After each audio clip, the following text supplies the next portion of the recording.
ایک دوسرے کو عزت دو، برداشت کرو۔ میرے نبی نے فرمایا بہترین مسلمان وہ ہے جو بیوی سے اچھا سلوک کرتا ہو، اور بیوی سے فرمایا میری شریعت میں سجدہ ہوتا تو بیوی سے کہتا خامند کو سجدہ کر۔ بہترین صدقہ اولاد کی تربیت ہے۔ پورا گھر میرے نبی نے نقشہ، ہر ایک کی قیمت بتائی۔ ماں تیرے قدموں تلے جنت، کا کاش میری ماں زندہ ہوتی، تم دیکھتے میں کیا کرتا، میں عشاء کی نماز کے مصلی پر ہوتا، میں سورۃ فاتحہ پڑھ رہا ہوتا، ادھر سے آواز آتی میری ماں کی محمد، تو میں نماز توڑ کے کہتا لبیک اماں جان۔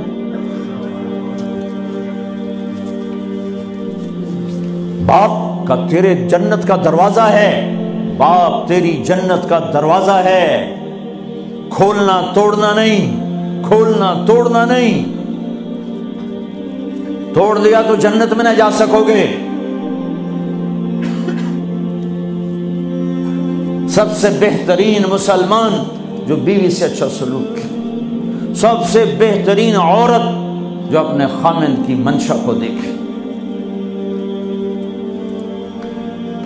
پھر آپ نے ایک عجب بات فرمائی جو معاشرے میں بہت بوجھ بنتا ہے جس کا، ہاں بھائی تمہیں ایسا صدقہ بتاؤں جس سے بڑھ کے کوئی صدقہ نہیں، تمہیں ایسا صدقہ بتاؤں جس سے بڑھ کے کوئی صدقہ نہیں۔ انہوں نے کہا جی کیا؟ کہا الابنۃ المردودہ، جس کی بیٹی کو طلاق ہو گئی یا بیوہ ہو گئی اور گھر واپس آ گئی ماں باپ کے، یا ماں باپ نہیں ہے تو بھائی ہیں، وہ ایک بوجھ بنتی ہے ماں باپ پر بھی، اور بھائی تو ویسے ہی باغی ہو جاتے ہیں۔ میرے نبی نے فرمایا اس بچی پہ خرچ کرنا کائنات کا سب سے افضل صدقہ ہے۔ گھر، ایک گھر کیسے چلتا ہے؟ ہمارے یہاں پنجاب سندھ بلوچستان سرحد میں بہنوں کو وراثت میں کوئی حصہ نہیں ملتا، سب بھائی کھا جاتے ہیں۔ میرے نبی نے فرمایا جس کو اللہ نے 2 بہنیں دیں اس نے ان کا حق ادا کیا، شادی کی حق ادا کیا۔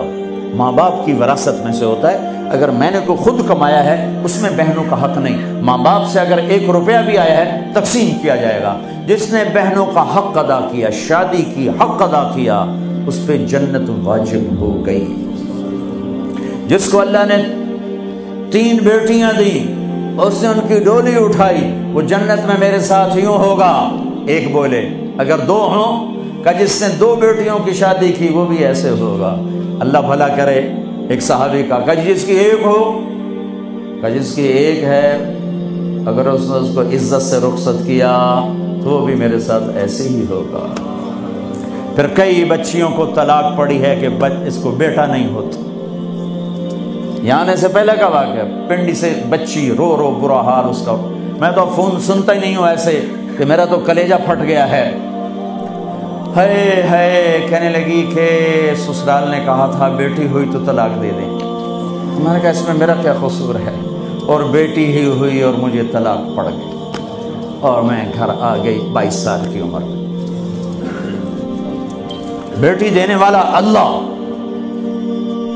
اور ظلم کرنے والا سسرال۔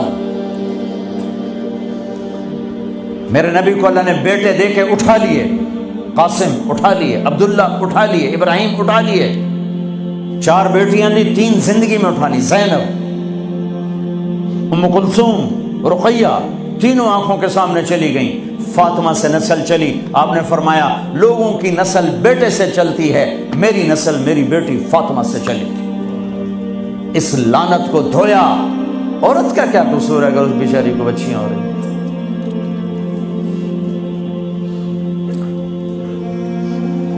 جس نے اپنی بہنوں کو حق ادا کیا، جس نے بیٹیوں کو ڈولے میں بٹھایا، ان کا حق ادا کیا، کہ جنت میں یوں ہو جائے گا۔ بہنوں کو دینا اتنا ضروری ہے، حرام ہو جاتی ہے روٹی۔ میں نے مولانا جمشید صاحب میرے استاد ہیں، میں نے ان سے تفسیر پڑھی۔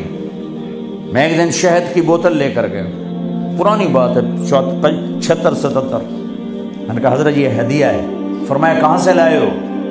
کہ میرے اپنے باپ کا ہے۔ فرمایا تیرے باپ نے اپنی بہنوں کو، تیرے باپ نے اپنی بہن یعنی میری پھوپھیوں کو، تیرے باپ نے اپنی بہنوں کو زمین میں سے حصہ دیا تھا؟